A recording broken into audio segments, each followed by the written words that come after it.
Instead of thinking about what you'd like to post, you should be asking yourself, why should people care?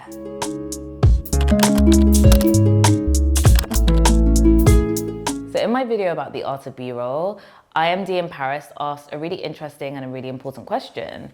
They asked, what should I do? How do I create B-roll or like be subtle when I'm not an established artist? That maybe it's easier for the artists that I mentioned in that video to cut through because they're already well known, right? And I think it's such a brilliant question, and it's something that I address all the time. I actually talk about this specific topic in depth in marketing school, which is like my program that I run. It's not even open for registration. And also with my clients that I consult with, right? And we're going to talk about it today because it's one of the core methods, it's one of the core strategies I'm always thinking about. You should continually ask yourself, why should people care? It's something that I've been in back-to-back conversations with clients about, and I'm always pushing them. I'm literally like, yeah, but why does this matter? Why should someone care? And I know it sounds harsh, but it's the truth, because ultimately when you have a business and when you are selling a product or selling a service to people, I wouldn't even say selling, I'd say when you're giving a product or when you're providing a service for people, that is a form of serving, right? You are serving their needs, you are serving their desires. And if you're serving someone's needs and you're serving someone's desires, then you have to know what those needs and desires actually are to begin with, right? In order to speak to them in a way that is really compelling and grabs their attention. Especially in a world where there is so much information, there's so much that we see. I was going to say digest, but actually I corrected myself because there's so much that we see that we're not even able to digest. We just scroll. We don't even remember the name of what we saw in the morning by the time it's 8 p.m. in the evening, right? So in order to grab people's attention in a way that doesn't just make them think, oh, that's cool and that's pretty, and they move on and they forget who you are, you have to really speak to the core of their existence. You have to really speak to, like I said, their needs and their desires. Now, some people may say like a need is different from a desire and it's different from a want, but for me, a desire is a need. It's just an optional need. It's not an essential, survival thing, but it's still a need that really burns in people, the need to fit in, the need to feel like they are self-actualized.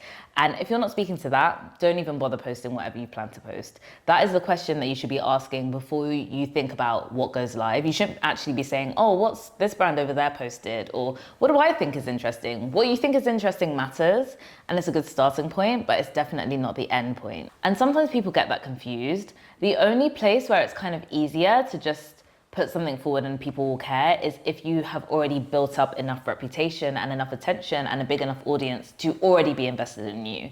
And we see that a lot with celebrities. They can come out and post like a random selfie of them and people will go crazy and magazines will start telling us, and media outlets will start telling us, this is the new way to take a selfie, even though it's like, they just took a random photo, but suddenly we care because we were already invested, right? If you haven't got that already invested, locked in audience, you need to think about serving them and serving their needs, wants, desires in order to allow you to kind of be more flexible in future. So let's actually talk about what that means and what examples of that could be, right? So for example, a really common form of content is like, spend the day with me, right? And if I'm someone who is just new to the internet, I don't have a big following, spend the day with me is not really a compelling storyline, whether it's a title or whether it's even how you position the first 5 seconds, 10 seconds, 1 minute of your video. It's not really an interesting way to get people locked into what you're doing, because why would I care? I don't know who you are. I'm not invested in your journey because I'm just meeting you for the first time. However, if you said spend the day with me as someone who's working a full corporate 9-to-5 job and is also running a 6-figure side hustle, I'm immediately interested. I may be interested because that might be something that I'm trying to do. It may be something that I'm already doing but struggling to make it work. Or I may just be curious in the way that other people are living and different modes of work, right? So you're already appealing to certain groups of people and certain needs, wants, desires that can be expanded to like interests, fears, hopes, doubts.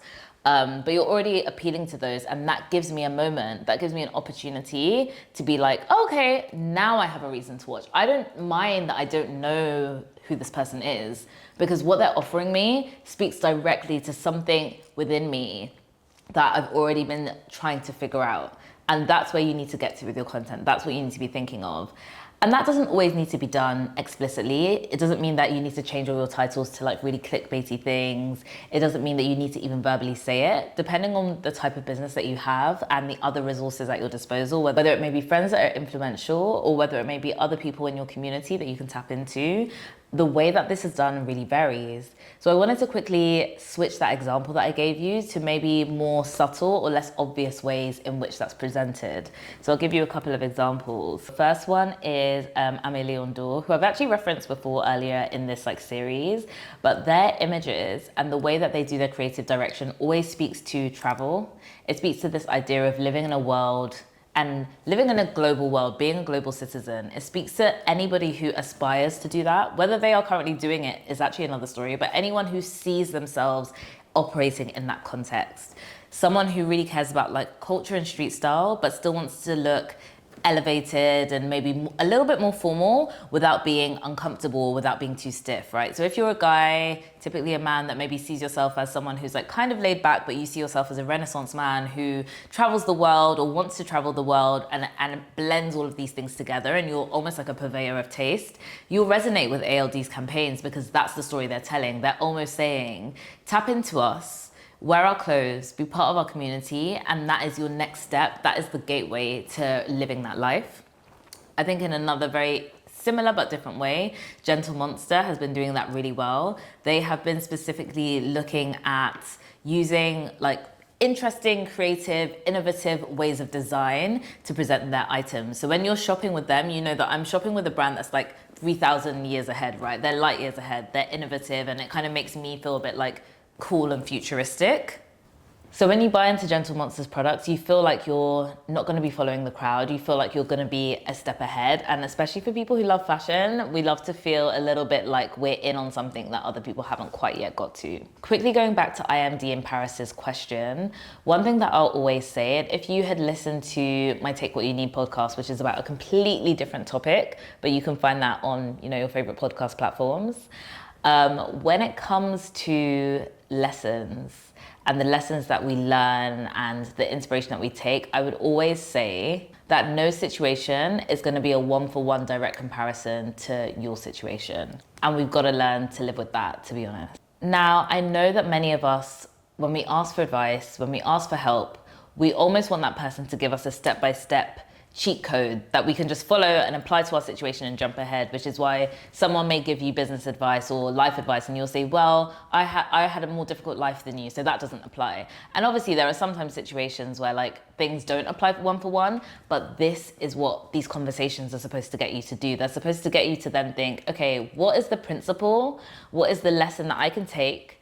And how do I apply it to my life? Or how do I transpose it so it suits my life, right?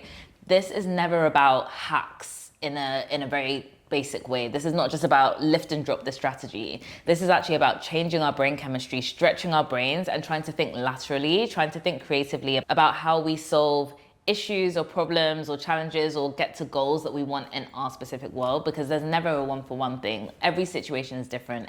The context of how a problem came to be and how it may be fixed is always going to be different, but it's on you, it's on me, it's on all of us to take what's going on in the world, to take the thoughts and reflections of what's happening in this conversation that we're having, and I have notes and other conversations that you may see, and then think, like, what is it about this that can then translate to my life? And that's where you find like your creative freedom, and it allows you to not be so reliant on any resource, because you've developed that skill, you've developed that muscle to be able to pick a bunch of things and transpose them to your own life, rather than being like, I need to wait for the next episode of this show, or I need to wait to pick up the phone from this person before I can even come up with a solution of my own. And that doesn't mean that we don't take references from places, but we also have to realize and come to terms with the fact and get comfortable with the fact that we can use all of that information, chop it and change it, and use it to figure out what we're working on at a specific point.